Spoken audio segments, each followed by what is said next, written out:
Bienvenue sur le podcast de l'Église du Plateau. Quel que soit votre parcours de foi jusqu'à aujourd'hui, nous espérons que le message que vous êtes sur le point d'écouter vous aidera à mieux connaître Dieu tel qu'il se révèle dans la Bible et à découvrir la vie qu'il veut vous offrir. Je vais lire donc le passage où Moïse a affaire au peuple d'Israël qui lui casse les pieds, un tant soit peu, et en fait, on va lire dans Nombre, paradoxalement, on va parler de la prophétie, mais on va prendre finalement, c'est pas un texte de l'Église, c'est un texte dans l'Ancien Testament, mais en fait qui prépare extraordinairement à la pratique de la prophétie. Parce qu'on va parler de ça, on va dire, mais pourquoi la prophétie, à quoi ça sert, où ça va, pourquoi la pratiquer, quel est le bien fondé de la prophétie, et est-ce que c'est utile, pourquoi l'apôtre Paul insiste-t-il autant sur je veux bien que vous parlez tous en langue, mais je veux d'autant plus que vous prophétisiez, quoi. Et donc, il faut prendre au mot l'apôtre Paul et se dire qu'effectivement, il y a une réflexion particulière dans ce domaine. Je crois comprendre, si je ne me trompe, que l'Assemblée est composée de personnes qui sont ici plus ou moins du milieu pentecôtiste ou charismatique, d'autres milieux. Et ma femme et moi, nous croyons depuis tellement longtemps que ces deux milieux peuvent se joindre ensemble pour glorifier Dieu. Ces deux tendances spirituelles peuvent vraiment... Et c'est mon but ce matin, d'encourager les uns et les autres. Il n'y a pas de différence entre nous. Nous sommes abreuvés par un seul et même esprit. Donc je lis dans Nombre chapitre 11, versets 11 à 29. Ça va être un tout petit peu long, mais ce n'est pas grave, c'est juste pour mettre dans le contexte.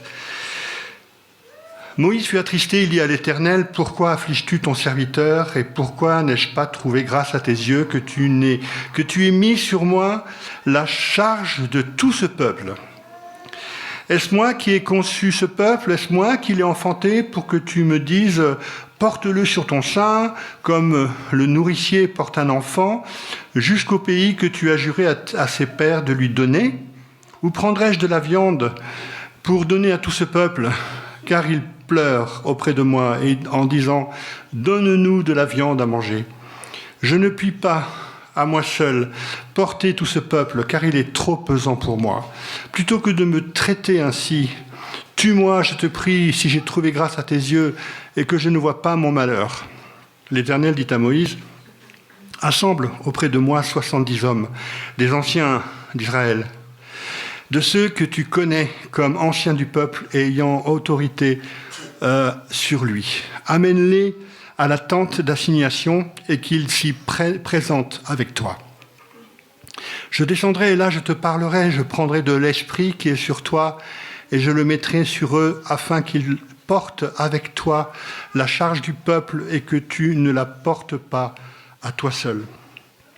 Tu diras au peuple, sanctifiez-vous pour demain et vous mangerez de la viande puisque vous avez pleuré aux oreilles de l'Éternel en disant qui nous fera manger de la viande, car nous étions bien en Égypte. L'Éternel vous donnera de la viande et vous en mangerez. Vous en mangerez non pas un jour, ni 2 jours, ni 5 jours, ni 10 jours, ni 20 jours, mais un mois entier jusqu'à ce qu'elle vous sorte par les narines et que vous en ayez du dégoût, parce que vous avez rejeté l'Éternel qui est au milieu de vous et parce que vous avez pleuré devant lui en disant « Pourquoi donc sommes-nous sortis d'Égypte ?» Moïse dit « 600 000 hommes de pied forment le peuple au milieu duquel je suis, et tu dis « Je leur donnerai de la viande et ils en mangeront un mois entier. » Égorgera-t-on pour eux des brebis et des bœufs en sorte qu'ils en aient assez ? Ou rassemblera-t-on pour eux tous les poissons de la mer en sorte qu'ils en aient assez ?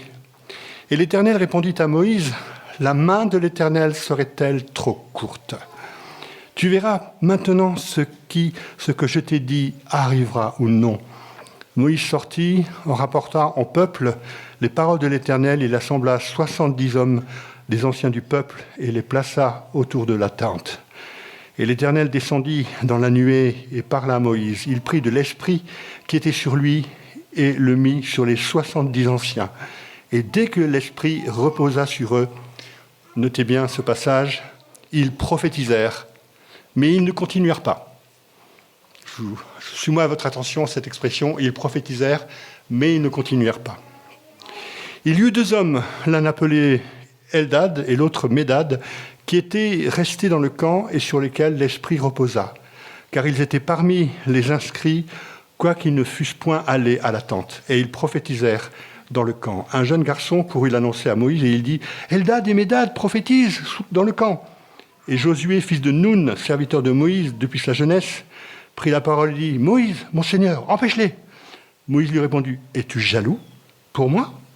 Puisse tout le peuple, notez bien cette expression encore, enfin ce passage, puisse tout le peuple de l'Éternel être composé de prophètes et veuille l'Éternel mettre son esprit en eux. Puisse tout le peuple de l'Éternel être composé de prophètes et veuille l'Éternel mettre son esprit en eux. Et Moïse se retira du camp, et lui et les anciens d'Israël. Donc jusque-là, notre lecture, jusqu'au verset 29.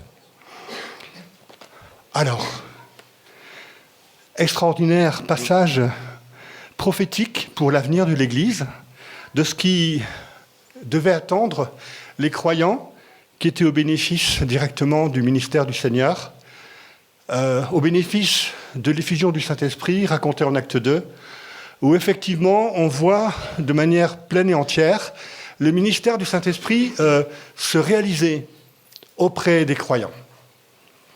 Et fort paradoxalement, je le dis de par mon expérience depuis plusieurs années quand même, bon voilà, je vais oser le dire, humblement je l'espère, le ministère prophétique, l'activité prophétique est quand même relativement faible dans nos églises, que ce soit des églises issues d'un milieu qui naturellement produit, je dirais, l'activité prophétique, église charismatique, église pentecôtiste, et puis d'autres églises plus traditionnelles, on va dire, qui produisent de temps à autre des prophètes, mais ils ne le savent pas quelquefois, parce que ça n'est pas dans l'éducation, ça n'est pas évoqué.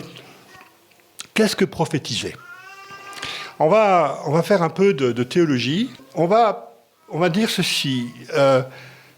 Ça vient du grec prophémie, dans le Nouveau Testament, prophémie, où en fait ça veut dire pro, avant, phémie, dire. Donc parler avant, c'est-à-dire prédire.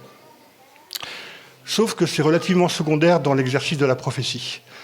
Ce qui est plus productif, c'est la deuxième explication, pros, pour, avant d'eux, en présence d'eux, à l'égard d'eux, phémie, dire.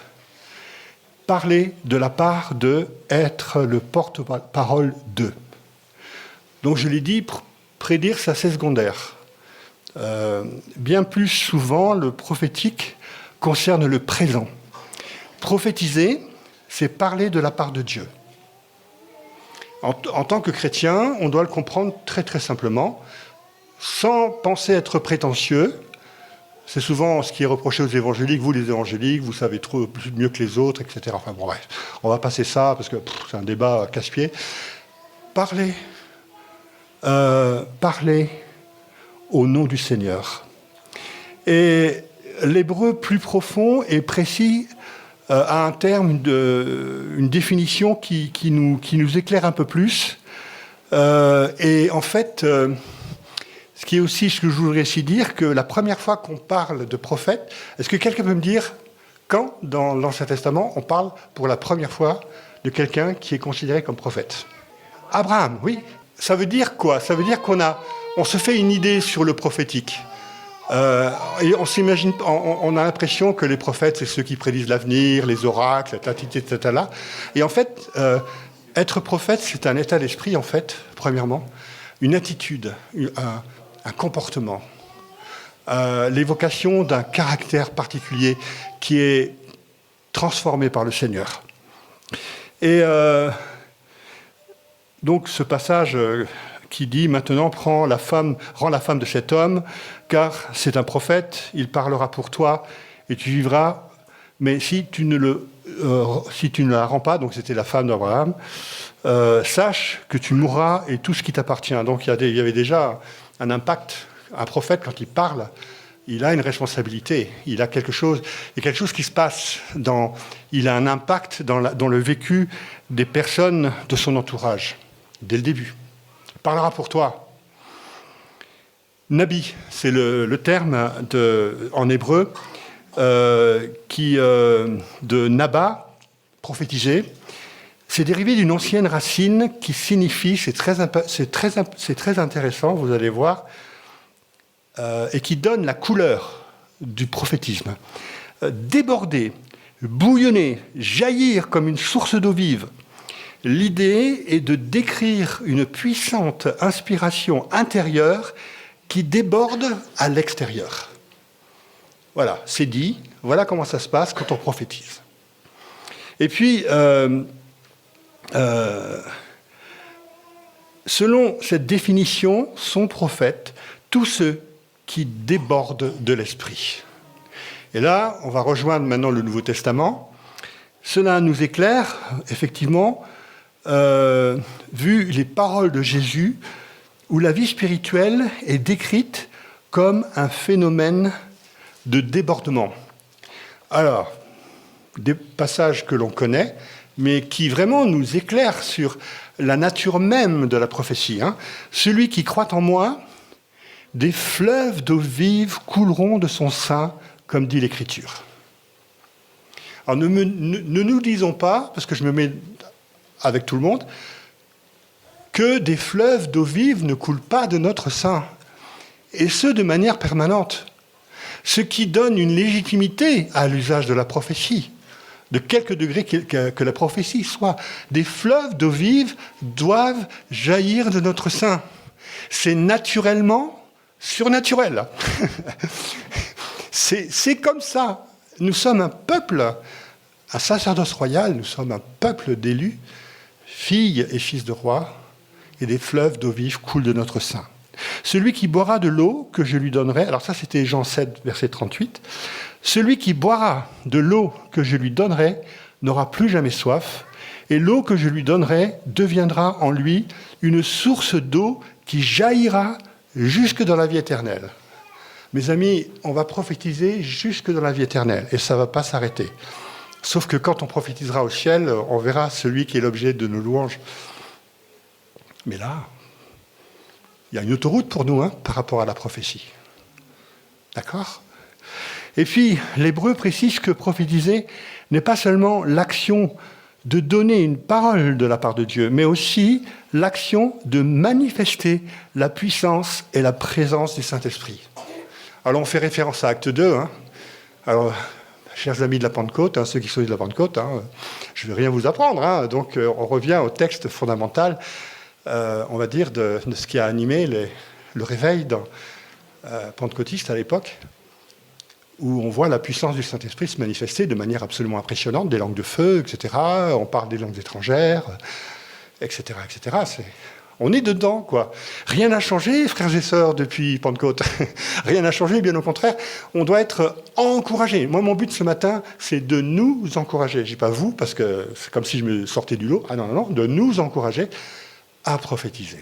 Et naturellement, surnaturellement. Alors, les termes d'extase que l'on lit, par exemple, et qui reviennent plusieurs fois dans le Nouveau Testament, Actes 10, 11 et 22, où Pierre est en extase, où les deux premières fois, ravissement, c'est un ravissement en esprit de Pierre, la dernière fois avec Paul, aussi dans 2 Corinthiens 12, versets 2 à 4, le Saint-Esprit, effectivement, peut nous saisir puissamment. Il ne faut pas s'étonner que quelquefois, nous soyons fortement sollicités au niveau de nos émotions, que nous sommes poussés, travailler à l'intérieur de nous-mêmes. Combien de fois, ma femme et moi, je dis juste très très rapidement parce que je ne veux pas m'étaler, on s'était dit au début, où on était amené à prophétiser, qu'il y avait comme un bouillonnement à l'intérieur, ça commençait à chauffer, et je pense que certains d'entre vous avaient déjà vécu ça, où on sait que il y a le gaz qui est allumé et puis il y a du feu, quoi. Et puis on se dit, mais aïe, aïe, aïe, il faut que je parle parce que ça me brûle, ça me mange. Et on est amené à faire ça parce que le Saint-Esprit est puissant. C'est pas une puissance. Il est puissant parce que c'est une personne. Il ne faut pas dire c'est une puissance, quoi. C'est le Nouvel Âge qui dit c'est une puissance. Bref. Non, le Saint-Esprit est puissant. Et dans l'Ancien Testament, les prophètes peuvent être saisis. Comme dans 1 Samuel 10, De même, le prophète Daniel, qui expérimente une secousse violente. Alors, on est dans les extrêmes, d'accord. On n'a pas le ministère de Daniel, on n'a pas le ministère d'Isaïe, etc. On est d'accord, mais quand même, c'est un seul et même esprit qui nous bouge. On ne peut pas ne pas être solidaire des grands prophètes de l'Ancien Testament. Comme il me parlait, je restais frappé d'étourdissement, la face contre terre, et il me toucha et me fit tenir debout à la place où je me trouvais. Ça, c'est dans Daniel 8, verset 18, et on peut lire aussi dans Daniel 10, verset 9. Donc, l'action du Saint-Esprit peut nous mettre dans un état d'extrême faiblesse qui nous empêche même quelquefois de parler. Alors je dis ça parce qu'il faut en parler. Historiquement, pour respecter la parole, quelquefois on peut être étonné dans certaines réunions qu'une personne peut être vraiment en train de trembler, mais ça, c'est peut-être exceptionnel, mais ça arrive et ça n'est pas bizarre. On n'est pas dans un état bizarre. Je ne fais pas référence au mouvement de Toronto, si vous avez entendu parler à l'époque, moi je ne suis pas dedans, hein. C'est autre chose. Je parle vraiment de la manifestation du Saint-Esprit qui touche les cœurs avec émotion. Et Daniel de dire dans Daniel 10, 1, 19, hein, vous pourrez lire « Mon Seigneur, la vision m'a rempli d'effroi et j'ai perdu toute vigueur. Maintenant, les forces me manquent et je n'ai plus de souffle. » Alors pourquoi je cite ce passage? C'est pour dire que le Saint-Esprit est une personne qui nous fait trembler, bouger, qui nous parle et qui parle à notre corps, notre âme, notre esprit, qui nous remplit de sa présence. C'est un feu dévorant et il ne faut pas être surpris que quelquefois l'expression du Saint-Esprit dans nos vies puisse avoir des conséquences assez impressionnantes.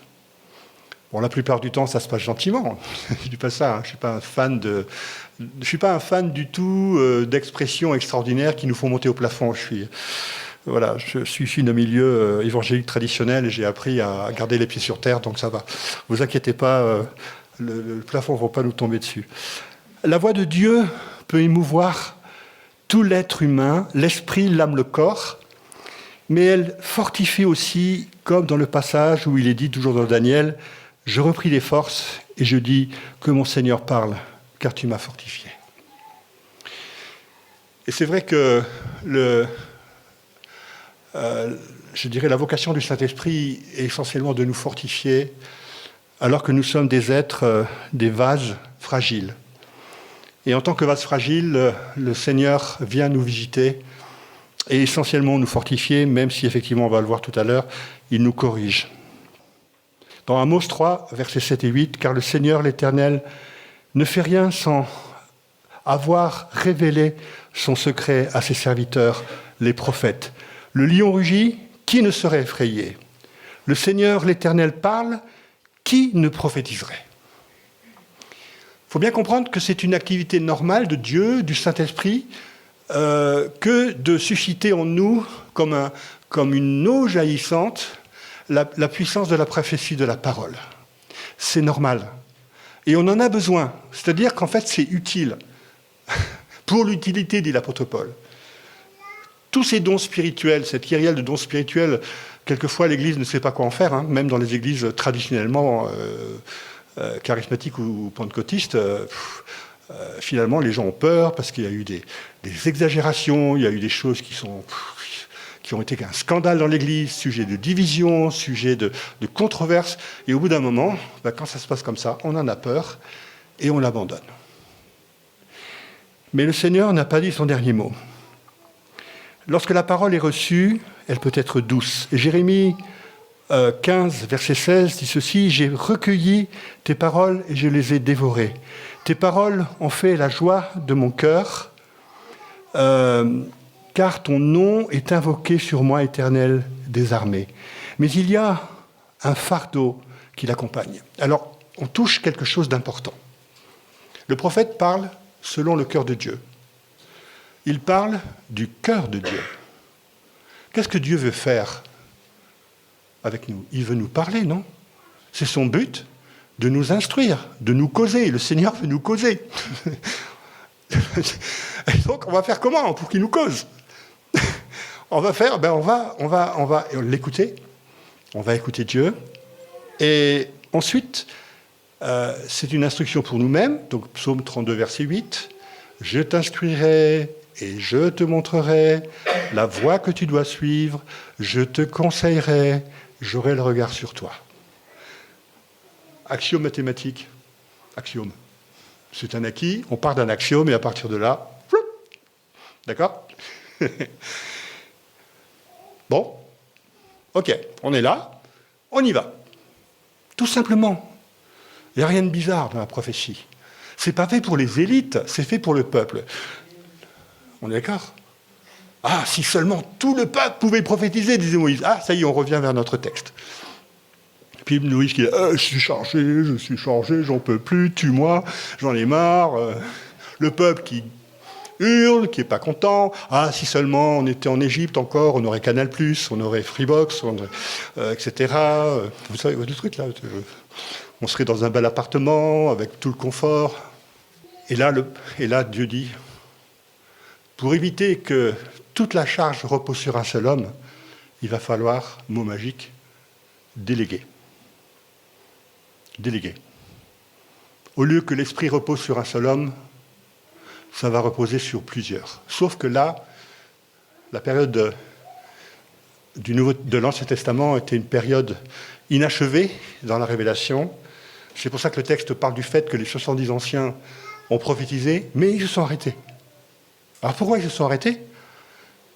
Comme d'habitude, suivant la pédagogie de Dieu, c'est pour dire, ça s'arrête parce qu'il va y avoir quelque chose de plus grand qui vous attend, et vous allez voir comment ça va se passer. Même ceux qui étaient en dehors de la rencontre, les deux gars là, qui traînaient dehors, là, même eux, ils ont été touchés. Ça veut dire que, parce que le Saint-Esprit est généreux, il n'est pas clac-clac comme ça, il n'est pas, on va dire, procédurier. Il y en a pour tout le monde. C'est ça que je voulais dire. Il y en a pour tout le monde. Moi, je comprends ça comme ça. Je ne sais pas comment vous faites par rapport au texte, mais moi, je comprends ça comme ça. Il y en a pour tout le monde. Lorsque la parole de l'Esprit Saint est retenue, elle brûle. Dans Jérémie 20 verset 9, on revient au ressenti, bien sûr, mais aussi au fait que le Saint-Esprit veut parler, veut communiquer. Il ne faut pas tomber dans le piège de l'ennemi qui nous fait croire que Dieu ne nous parle pas. Je ne sais pas combien de personnes j'ai rencontrées et je ne leur fais aucun reproche, parce que moi aussi je suis tombé dans le piège. Le Seigneur ne me parle pas, je ne ressens rien. L'adversaire nous ment, on sait comment il est. Et il est dit ceci, si je dis je ne ferai plus mention de lui, souvent quand on en a ras-le-bol, on dit oh, Seigneur, ras-le-bol. Je ne parlerai plus en son nom. Il y a dans mon cœur comme un feu dévorant qui est renfermé dans mes os. Je m'efforce de le contenir et je ne le puis. Le fardeau du prophète, dans son ensemble, c'est le cœur brisé de Dieu. Il y a un drame, le drame du péché, et Dieu a le cœur brisé. Et le Christ sur la croix exprime pleinement, bien entendu, le cœur brisé de Dieu, le corps brisé de Dieu, si j'ose dire, par extension, et l'état délabré de l'homme en général. Si on prophétise, c'est parce qu'il y a un gros bug. Un gros bug.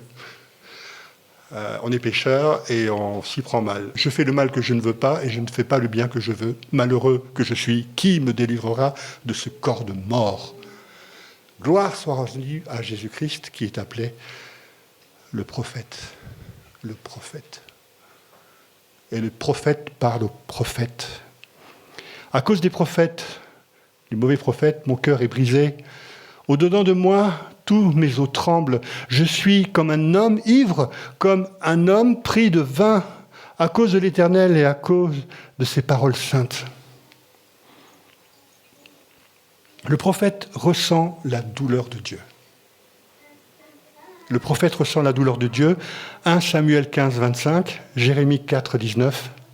Le vrai prophète connaît le cœur de Dieu et pas seulement sa voix, ses voix, et pas seulement ses œuvres, sa douleur, et pas seulement sa puissance.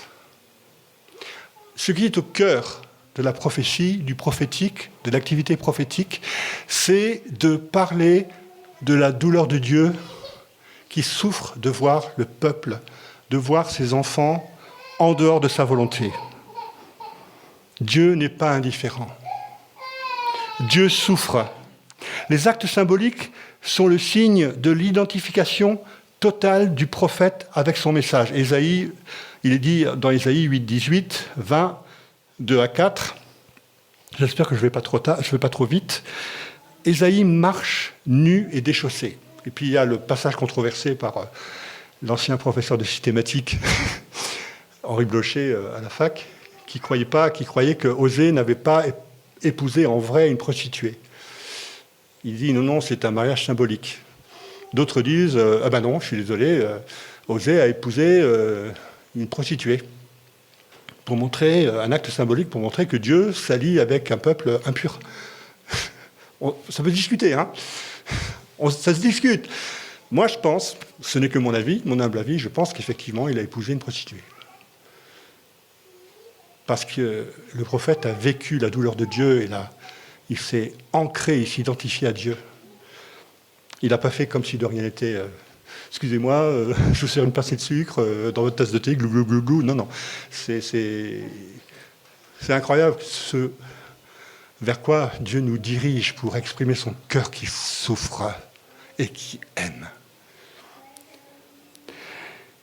Le prophète n'est pas seulement apporté à prêcher avec sa tête et sa bouche, mais avec son être tout entier, avec sa vie et avec tout ce qu'il a.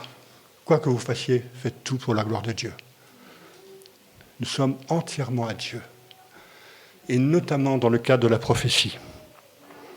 Et selon l'étude de notre texte, quelles sont les raisons fondamentales pour s'engager dans une activité prophétique au sein de l'Église locale ? Puisse tout le peuple de l'Éternel être composé de prophètes, et veuille l'Éternel mettre son esprit en eux. Et ce texte nous montre l'importance, je l'ai déjà dit, de l'autorité déléguée. Je prends l'exemple de Clément, enfin voilà, pour parler concrètement, je veux dire, et puis d'autres responsables de l'Église, ils ne peuvent pas tout porter tout seuls. Chez nous, chez les Ménonites, on parle de collégialité, c'est-à-dire que c'est un travail d'ensemble. Nous ne sommes pas chrétiens tout seuls. C'est un de nos leitmotifs dans la théologie anabaptiste. On n'est pas chrétiens tout seuls. Et on est tous amenés à prophétiser. Aucun homme ne peut englober la totalité du ministère à lui tout seul. C'est pour ça qu'il y a une kyrielle de dons spirituels citée par l'apôtre Paul et d'autres dans le Nouveau Testament. C'est pour l'utilité. Le texte de 1 Corinthiens 12, il s'est traduit utilité commune, mais c'est beaucoup plus sobre que ça. C'est dit pour l'utilité. Ça veut dire, soit on fait quelque chose qui est utile, soit on ne le fait pas.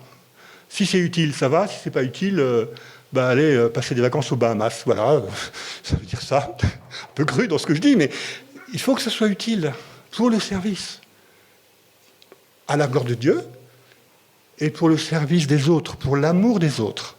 L'esprit de prophétie est descendu sur les anciens du peuple afin de leur impartir une part d'autorité dans le contexte de notre passage que nous avons lu.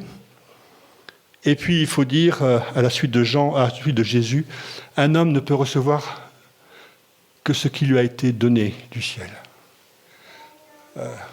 La capacité, le don de prophétiser vient du ciel. C'est un don spirituel. Ça vient vraiment du ciel. Ce n'est pas une habilité naturelle. Nous sommes en communication avec le Seigneur. C'est l'expression de notre relation intime et interactive avec Dieu. Alors, je suis d'accord avec vous, ce n'est pas tous les jours facile. Des fois, on n'entend pas bien. On passe par des périodes de désert. Ça fait partie du jeu, pardonnez-moi l'expression également. Ça fait partie du vécu. où nous apprenons jour après jour l'intimité avec le Seigneur. Et l'onction du Saint-Esprit fait des hommes mis à part, des inspirés qui, dans un travail en équipe, porteront le poids du ministère spirituel. Tous ensemble. La volonté est qu'au sein de l'Église, où chacun est appelé individuellement, nous apprenions à travailler en collaboration les uns avec les autres. Je vais citer un exemple de mon vécu, si vous le permettez.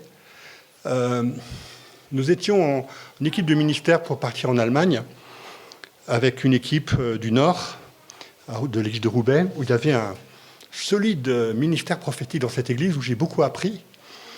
Et nous étions en route, on était encore en Hollande, et puis ils étaient bien charismatiques les frères, hein. C'est-à-dire qu'il fallait qu'on s'arrête, qu'on prie, qu'on chante, et patati et patala, c'était bien allumé, quoi. Donc, bon. Et puis, un de mes frères que j'aimais énormément, qui est décédé, qui avait un ministère prophétique et de guérison, Roger Dams, à un moment donné, avec son accent du Nord, il dit « Ah, les frères, on va confronter l'adultère. » Et c'était un rassemblement de pasteurs, hein, en Allemagne. Un rassemblement de pasteurs, théologiens, enfin, responsables. Nous allons confronter l'adultère. Alors, Roger qui dit ça, le connaissant, je dis, il raconte pas n'importe quoi. Il était très original. Et puis voilà. J'arrive là-bas, je vous la fais courte, hein, parce que je travaille à parler beaucoup moins. J'arrive là-bas, le président de la session Gemeinde und Charisma parle, et là, le Saint-Esprit me dit, cet homme est adultère. Finalement, je suis allé le voir, et je lui ai délivré la parole que le Seigneur m'avait donnée. Je lui ai dit, il m'avait demandé de me rencontrer et puis de parler pour recevoir une parole spirituelle. Ben, il a été... je l'ai reçu, ce qu'il fallait. Je lui ai dit, c'est pas drôle, hein, je ne juge pas ce frère. Hein.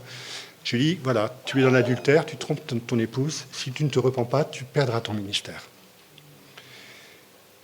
Seulement, voilà, dans le déroulement de cet épisode, je n'avais pas travaillé tout seul. Quand j'ai reçu ça du Saint-Esprit par rapport à ce frère pasteur allemand, je suis allé voir Roger, je l'ai emmené par la main, je dis « Roger, tu vois ce gars-là, qu'est-ce que tu reçois ?» Il me dit « Oh ben rien du tout, hein, frère, rien du tout, t'es sûr? Regarde bien. » « Ah non, hein, j'ai rien vu, hein, etc. » Bon, bref. Alors, qu'est-ce qui est intéressant dans l'histoire? Ce qui est intéressant dans l'histoire, c'est que je n'ai pas travaillé tout seul. J'ai été prévenu par le Saint-Esprit au travers d'un autre frère qui a reçu ça, qui était une parole qui venait du Seigneur. J'ai été averti et préparé. Et quand le Seigneur m'a mis en face de cette personne, cela a déclenché en moi quelque chose pour que je puisse apporter cette parole directement à ce frère. Et je pense que, vraisemblablement, je ne sais pas, si Roger n'avait pas reçu cette parole au préalable, parce qu'on faisait le travail en équipe, peut-être que je n'aurais pas pu parler à ce frère. Il faut être humble dans l'activité prophétique. Hein. On ne travaille pas tout seul, on n'est pas chrétien tout seul, on n'est pas prophète tout seul. Le prophétisme se vit en communauté, même si quelquefois, comme ça m'est arrivé, j'ai pu recevoir des paroles alors qu'on faisait de l'évangélisation dans la rue. Voilà, j'avais une parole pour les gens, mais j'étais en équipe aussi, avec des jeunes. C'était l'évangélisation avec JPC, des camps d'évangélisation auprès des jeunes, etc., avec les jeunes. Voilà, je me permets cette petite incursion juste pour dire que, vraiment, vraisemblablement, qu'est-ce qui nous concerne, qu'est-ce qui concerne l'Église du plateau de Saclay aujourd'hui? Ce n'est pas l'individualisme, c'est le travail en équipe. C'est le fait de parler au nom de Dieu ensemble.